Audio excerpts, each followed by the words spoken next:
మొదటి రాజుల గ్రంథము 3వ అధ్యాయము. తరువాత సొలొమోను ఐగుప్తు రాజైన ఫరో కుమార్తెను పెళ్లి చేసుకొని అతనికి అల్లుడాయెను. తన నగరును, యెహోవా మందిరమును, యెరూషలేము చుట్టూ ప్రాకారమును కట్టించుట ముగించిన తరువాత ఫరో కుమార్తెను దావీదుపురమునకు రప్పించెను.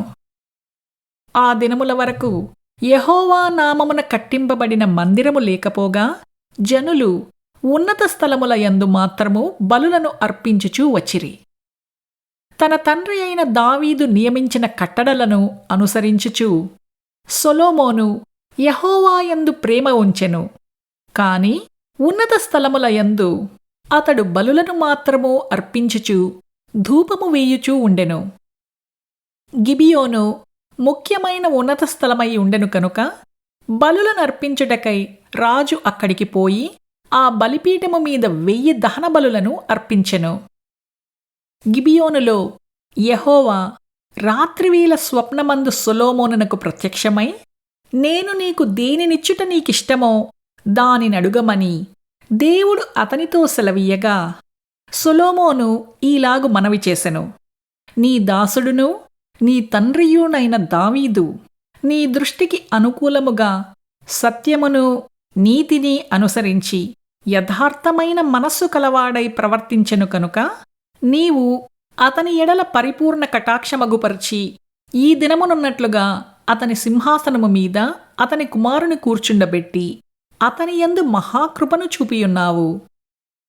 నా దేవా యెహోవా, నీవు నా తండ్రి అయిన దావీదునకు బదులుగా నీ దాసుడనైన నన్ను రాజుగా నియమించియున్నావు. అయితే నేను బాలుడను, కార్యములు జరుపుటకు నాకు బుద్ధి చాలదు. నీ దాసుడనైన నేను నీవు కోరుకొనిన జనుల మధ్య ఉన్నాను. వారు విస్తరించియున్నందున వారిని లెక్కపెట్టుటయు వారి విశాల దేశమును తనిఖీ చేయుటయు అసాధ్యము. ఇంత గొప్పదైన నీ జనమునకు న్యాయము తీర్చగలవాడు ఎవడు? కాబట్టి నేను మంచి చెడ్డలు వివేచించి నీ జనులకు న్యాయము తీర్చునట్లు నీ దాసుడనైన నాకు వివేకము కల హృదయము దయచెయ్యుము.